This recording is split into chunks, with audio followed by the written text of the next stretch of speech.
오늘 말씀은 분량이 그렇게 길지는 않습니다.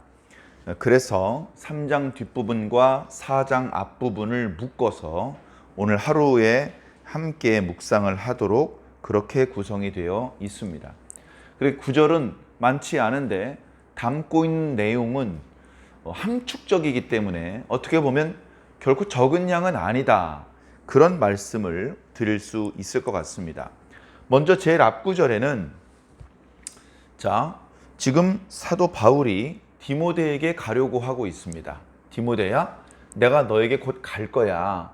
그런데 내가 좀 시간이 지체될 수 있기 때문에 내가 빨리 가서 너를 도와주고 네 사역을 이렇게 잘할 수 있도록 조언도 해주고 그렇게 이제 해줘야 될 텐데, 그런데 이제 내가 여기서 너무 많이 지체를 하다 보면 그러면 네가 사역을 하는데 혹시나 어려움이 생길 수도 있고 또는 실수를 할 수도 있기 때문에 편지를 먼저 써서 보낸다. 여기서 지체한다는 것은 오늘 우리들은 예를 들면 버스 한 대를 놓쳤어요. 그래서 30분 늦었어요. 라든가 막 차가 끊어졌네? 그럼 내일 가야 되니까 하루 늦겠다. 이런 정도를 생각할지 모르겠습니다만, 사도 바울이 많이 지체된다고 말하면 반년 이상 늦어지는 걸 말합니다. 당시의 통신수단, 편지를 써서 상대방에게 도착하는 데가 보통 한 달씩 걸려요. 거리에 따라서. 그나마 전달이 잘 안 될 수도 있습니다. 그런 당시 시대 상황을 감안해 볼 때 교통 상황, 교통비, 그리고 이제 그 교통에 걸리는 시간, 이거 정해진 게 없어요. 배를 타고 어디까지 가는데 이게 3일을 걸린 적도 있고 일주일이 걸린 적도 있고 하기 때문에 계절에 따라 또 다르고 그런 것들에 대해서 쉽게 말할 수 있는 때가 아닙니다. 마음은 벌써 디모데 있는 데에 있어요. 디모데는 지금 에베소 교회에 있습니다. 에베소는 작은 도시가 아닙니다. 에베소는 교통의 요충지고 무역의 요충지고 그리고 그 지역의 정치적인 그리고 종교적인 어떤 중심지였습니다. 그러니까 대도시고 사람들도 많고 거기 다양한 종교들이 운집해 있고, 그리고 어쨌든 여러 가지 복잡하고 어려운 상황이지만 사도 바울을 통해서 예수 그리스도를 믿게 된 사람들도 제법 많은 그런 도시였습니다.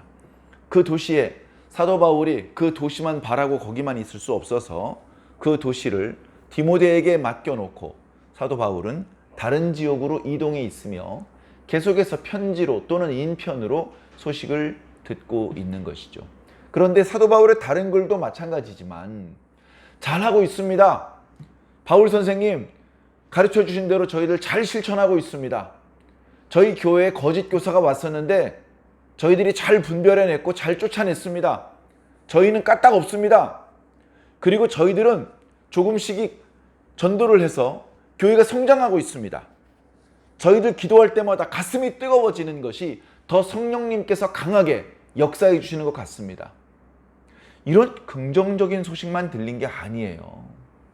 다투는 이야기, 사도 바울의 가르침을 오해한 이야기, 거짓 선지자들 때문에 성도들이 많이 넘어진 이야기, 미혹되고 범죄하고 이방인이나 마찬가지가 되었던 그런 이야기, 예수 그리스도를 믿고 구원을 받는 것인데 그것으로는 부족하다고 생각하며 할례를 받고 율법도 지켜야 된다고 생각하는 교인이 많아진 이야기, 이런 어떤 사도 바울이 들었을 때 정말 속상한 그런 이야기도 많이 들었습니다. 그 이야기를 들었을 때 사도 바울은 마음이 아팠을 것이고 그 소식을 듣고 그 아픈 가슴을 부여잡고 하나님께 기도했을 것이고, 그리고 그 기도의 열매로서 편지를 쓰게 됐을 것입니다. 하나님, 고린도 교회 성도들이 이렇게 말씀을 오해하고 있고 이렇게 그리스도인답지 못한 모습으로 살고 있답니다.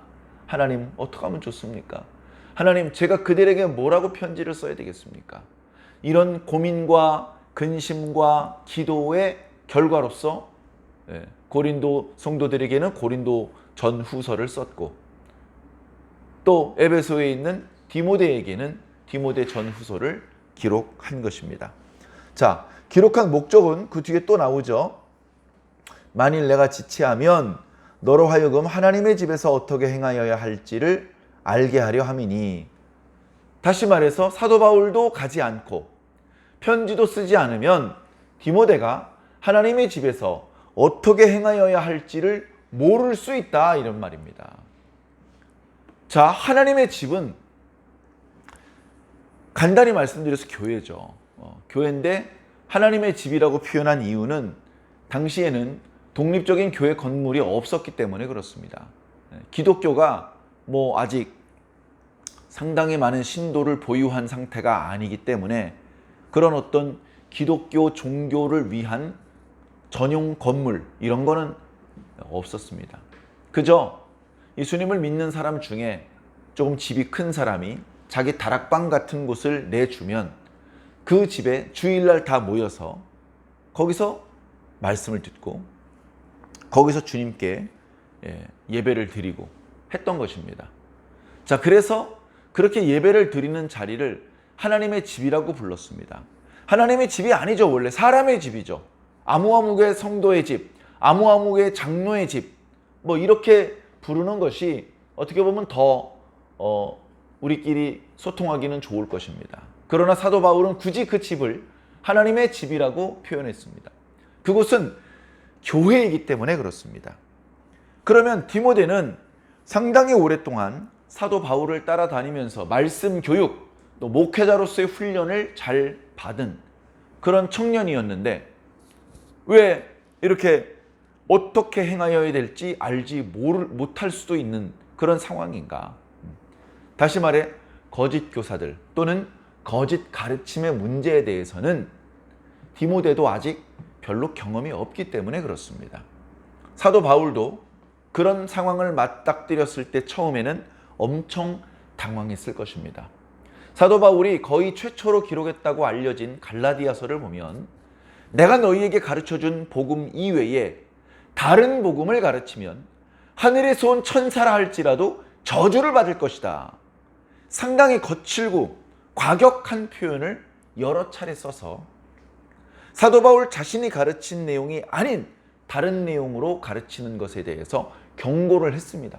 그러나 교회사 쪽으로 보면 결국 갈라디아 지역에 사도 바울이 전도를 했었고 교회를 세웠었고 했던 그 지역은 더 이상 사도 바울을 선생이라고 생각하지 않고 사도라고 생각하지 않고 사도 바울의 영향력으로부터 떨어져 나가버린 그런 상황이 돼버리고 맙니다.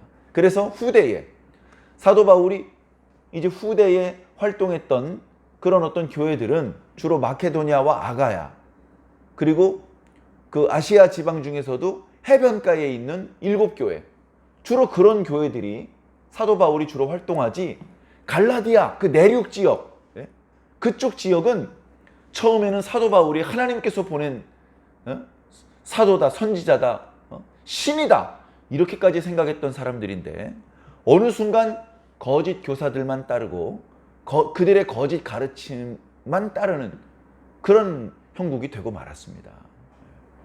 그래 갈라디아 지역의 선교가 성공하려다 했다가 실패한 경험이 있기 때문에 그 이후에 다른 지역에 대해서는 더 조심스럽게 교회를 개척하고 한 사람 한 사람 더 꼼꼼히 가르쳐주고 그리고 여러 차례 편지를 써주는 그런 수고를 마다하지 않았던 것입니다. 그렇게 사도 바울이 지금 이제 에베소 교회에도 거기 사도 바울이 있을 때부터 온갖 우상 숭배 문화 때문에 어려움이 많았거든요. 그런 상황 속에 이제 디모데를 남겨놓고 얼마나 근심이 많았겠습니까? 그래서 자신이 자꾸 일정이 지체되니까 편지를 써서 디모데를 위해서 이렇게 조언을 해주고 있는 것입니다. 그러면서 교회를 뭐라고 표현을 하느냐? 이 집은 살아계신 하나님의 교회요 진리의 기둥과 터다 이렇게 표현하고 있습니다. 교회는 진리의 기둥이다. 에베소에는요 아르테미스 신전이 있는 것으로 유명합니다. 그 로마 시대에 그 여러 우상들 중에 하나죠.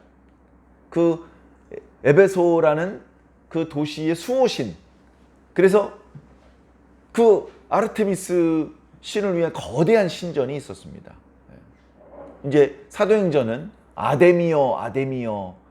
그들이 그렇게 소리쳤다고 기록하고 있는데 그게 아르테미스죠. 그 신전의 기둥이 우리가 요즘 이제 뭐 아는 파르테논 신전의 기둥처럼 엄청난 그 기둥이 아주 웅장한 기둥들이 그 신전 앞에 서 있습니다. 이제 그런 것들을 빗대어 지금 설명하고 있는 것이죠. 너희들이 예배드리는 그 장소는 그저 그냥 다락방에 불과하고 거기 모여서 예배드리는 사람들의 숫자는 몇 명 안 되지만 영적으로 너희들이 예배를 드리는 그 집은 하나님의 집이고 그것은 교회고 그것은 진리의 기둥이고 그리고 그 기둥이 흔들리지 않게 만드는 터전이다 라고 그렇게 말씀해주고 있는 것입니다. 아주 중요한 말씀이죠. 그러면서 그 교회에서 선포되어야 되고 그 교회에 출입하는 성도들이 믿어 의심치 않아야 되는 초대교회의 신조 또는 찬양하는 그런 내용들에 대해서 또 소개해주고 있습니다. 크도다 경건의 비밀이요. 진정한 경건은 예수 그리스도를 믿는 것이죠. 크도다 경건의 비밀이요. 그렇지 않다 하느니 없도다.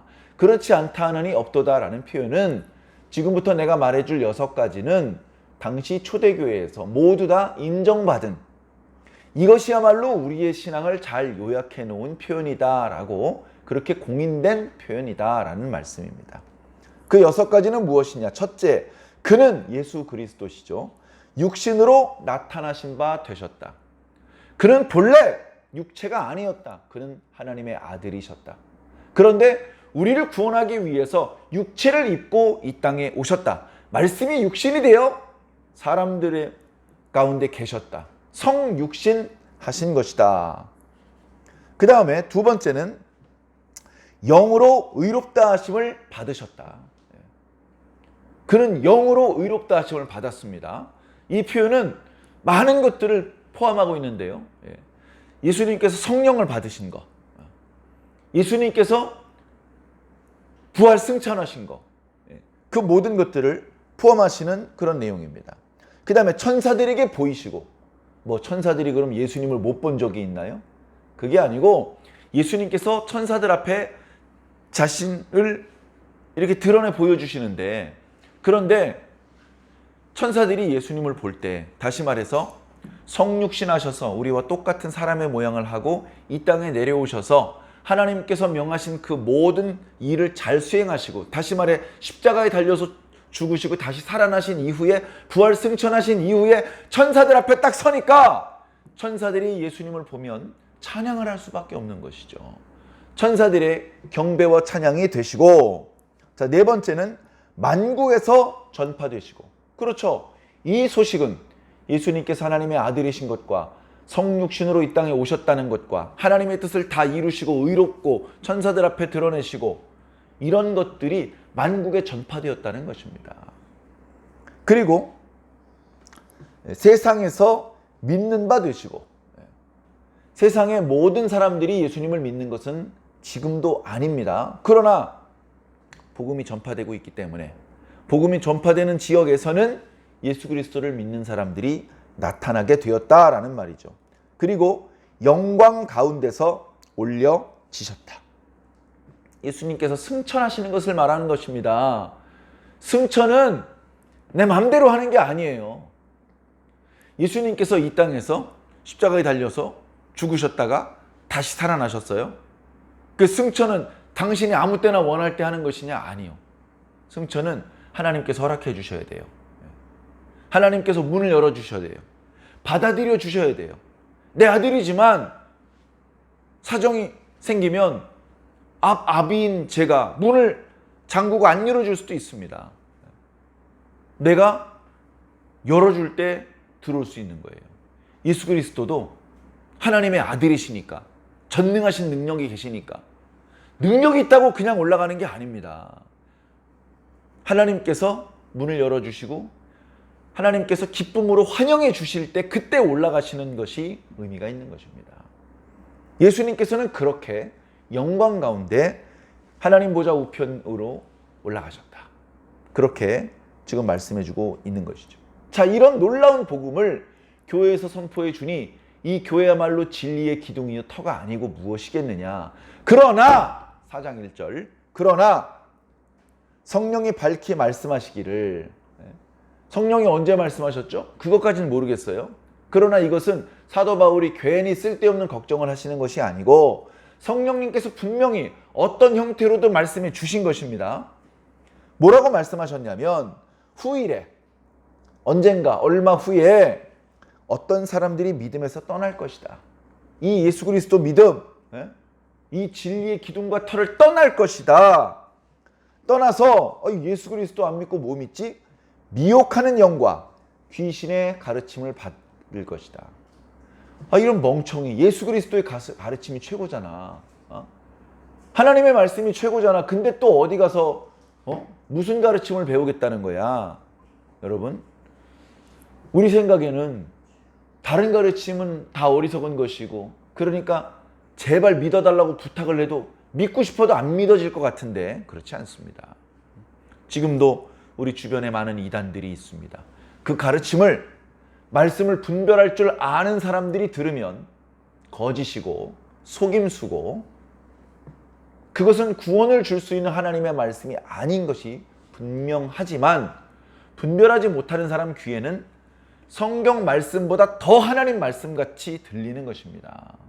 그래서 그 여러 이단 교회들을 이렇게 살펴보면 거기에 학문이 없는 사람들, 멍청한 사람들만 속아서 그 종교를 믿는 것이 아니고 똑똑한 사람들, 공부 많이 한 사람들, 돈 많이 가진 사람들, 이런 사람들도 속아서 거기에서 그거 믿고 있는 거예요. 그러니 우리라고 방심할 수 없습니다. 정신을 차리고 깨어 기도하고 성령님의 도움을 계속해서 받지 않으면 우리도 속을 수 있고 우리도 걸려 넘어질 수 있는 것입니다. 2절, 그들은 양심이 화인을 맞아서 라고 표현하고 있습니다. 자, 이건 이런 표현이에요. 자, 우리나라에도 있는데 옷을 다릴 때 옷을 세탁하고 나면 쭈글쭈글해지는 그런 옷감이 있지 않겠습니까? 그렇게 쭈글쭈글한 채로 입으면 안 되니까 반듯하게 펴야 되는데, 그러기 위해서 옷을 다 건조를 한 다음에 몇 사람이 이렇게 잡아 당깁니다. 그럼 그 위에 물을 푹 뿜죠. 그런 다음에 쇠를 달구어서 그 헝겊 위에 이렇게 다림질을 합니다. 요즘 우리들이 생각하는 그런 다리미가 없었기 때문에 더운데도 화롯불 같은 데다가 인두 같은 걸 집어넣고 그게 빨개지기 전에, 빨개진 상태로 헝겊에다 대면 다 타버리니까 조금 따끈따끈해져서 옷을 이렇게 주름을 지울 수 있는 정도로 뜨겁게만 하고, 그리고서 살짝 옷감이 상하지 않을 정도로 그렇게 해서 주름살을 폈죠. 그런 인두를 생각하시면 될 것입니다. 그 인두를 옷감을 다리는 용도가 아니라 아주 뜨겁게 그 쇠 조각이 빨갛게 달궈질 정도로 그렇게 달군 다음에 그걸 사람의 양심에다 지진 겁니다. 사람의 양심에다 지졌어요. 그러니까 거기가 타고 거기가 상하고 거기가 제 기능을 발휘할 수 없습니다. 다시 말해, 양심의 화인을 맞았다는 것은 양심의 가책을 느낄 수 있는 기능을 상실했다는 것입니다. 양심도 없고 부끄러움도 없고 죄책감도 없는 그런 위험한 상태가 되어 있다고 말해요. 그러니까 미혹하는 영과 귀신의 가르침을 따르는 사람은 바로 이런 상태라는 것입니다. 오늘날 우리 주변의 이단에 속한 사람들도 다 이런 상태입니다. 정말 위험한 상태죠. 우리 믿는 사람들이 잘 분별하지 않으면 우리가 다칠 수 있고 우리가 상할 수 있습니다. 자, 3절에는 그들이 가르치는 대표적인 거짓말 중에 한 가지를 예로 들어 설명하고 있습니다. 그들은 아마도 혼인을 금하고 어떤 음식물을 먹지 말라고 할 것이다. 다시 말해 성욕과 식욕을 절제하는 금욕주의적인 가르침을 할 것이다. 금욕주의적인 가르침은 시대마다 있어 왔습니다. 그래, 이 사람들도 그런 부류 중에 하나인가? 이렇게 경계심 없이 대해서는 안 됩니다. 자, 결과적으로 그들의 가르침은 거짓말입니다. 혼인을 왜 금합니까? 지나치게 어떤 결혼의 어떤 범위를 넘어서서 간음을 하는 것은 문제가 될 수 있지만 정상적으로 결혼해서 자녀를 생산하고 믿음의 가정을 꾸릴 수 있는데 그것을 인위적으로 결혼을 금지시키는 그런 잘못된 가르침은 하나님의 창조 원리에 맞지 않는다. 자, 음식물도 마찬가지입니다. 구약의 율법에도 음식 율법이 있었습니다. 어떤 건 먹으면 안 되는 그런 종류의 그런 음식들도 많이 있었습니다. 그러나 예수 그리스도 이후에 그런 금지는 무의미해졌습니다. 사람을 더럽게 하는 것은 우리가 먹는 것이 아니라 우리 속에서 나오는 것들입니다. 그런 것들을 잘 분별해야 되는 것이죠. 그래,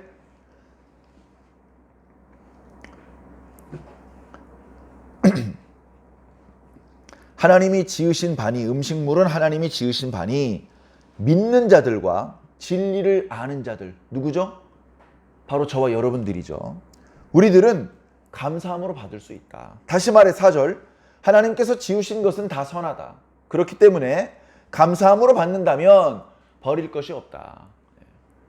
그들이 말하는 것처럼 먹으면 안 되는 것이 아니다. 먹으면 더러워지고, 먹으면 우리가 죄인이 되고, 먹으면 천국에 못 가게 되고, 그런 건 없다. 그런 건 없다. 그저 하나님의 말씀과 기도로 거룩하게 되는 것이다 라고 그렇게 말씀하고 있습니다. 대부분 이 말씀을 5절 말씀만 띄어서 우리가 거룩해지려면 말씀을 많이 들어야 되고 기도해야 되는구나. 말씀과 기도, 말씀과 기도. 그게 원래부터 중요한 줄 알았지만 이렇게까지 중요한 줄 몰랐네. 하면서 디모데전서 4장 5절을 암송하고 이 말씀으로 어떤 액자도 만들고 그런 것들을 많이 보았습니다. 물론 그것도 아주 틀린 말은 아닙니다. 우리가 신앙을 하면서 거룩해져야 돼요. 아버지 하나님께서 거룩하신 것처럼 너희도 거룩하라. 그렇게 말씀하셨는데 방법은 무슨 묘한 약을 먹는 것이 아니고 무슨 주문을 외우는 것이 아니고 하나님의 말씀을 계속해서 듣고 기도 생활을 하는 것입니다. 그것이 우리가 거룩해지는 방법인 것이죠. 그런데 오늘 말씀에서는 이것이 두 가지 의미로 말씀되고 있습니다. 다시 말해 거룩해지는 방법은 결혼을 금하고 특정한 음식물을 먹지 않는 방법으로 거룩해지는 게 아니야. 거룩해지는 것은 말씀과 기도로 거룩해지는 거야. 이렇게 가르쳐 주시는 의미가 한 가지 있고 또 한 가지는 음식을 먹을 때 이거 저 구약 성경엔 먹지 말라고 했던 것 같은데 이거 먹어도 될까? 하나님의 말씀과 기도로 먹을 수 있는 게 된다는 말입니다. 그거 먹어도 괜찮은 게 된다는 것입니다. 그게 괜찮은지 말씀을 통해서 알아야죠. 말씀을 통해서. 옛날에 모세 때 주셨던 말씀도 하나님의 말씀이지만 지금은 시대가 달라.